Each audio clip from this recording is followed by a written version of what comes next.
Республики в городе Грозном прошел очередной этап съезда чеченского народа.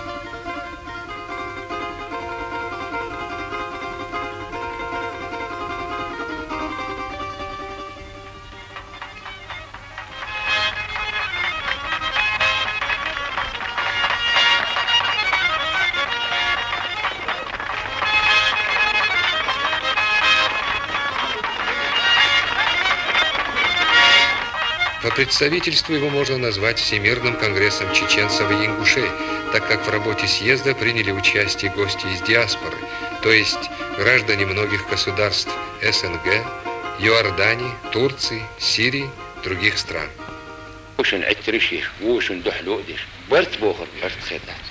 Гость форума из Сирии – представитель чеченской диаспоры господин Диоп. Он поэт, пишущий на родном языке. Что же привело его на прародину? Прежде всего тоска. Тоска по единству, по согласию между чеченцами и ингушами. Собрание открыл председатель парламента республики Хусейн Ахмадов.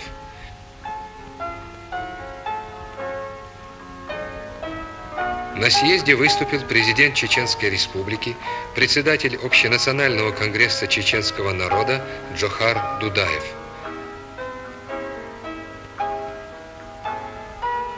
Он призвал сограждан к единству, духовному и нравственному очищению.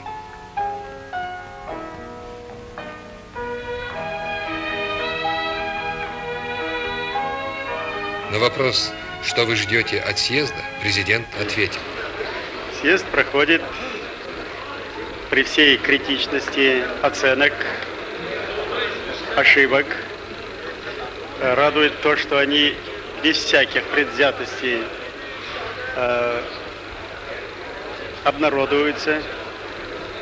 Намечаются новые пути развития нашего общества.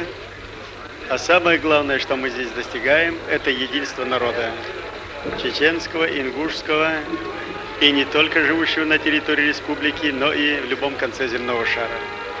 Вот цель, которую мы ставили перед собой, и я думаю, что этот съезд консолидирует все наши силы.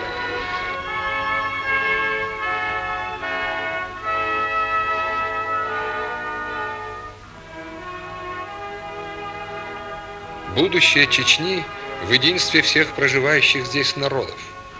Эту мысль поддержали все выступавшие.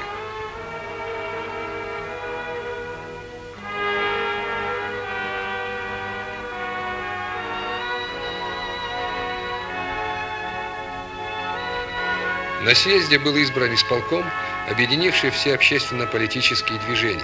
Была определена и цель – добиваться государственной независимости на основе международного права без кровопролития и насилия.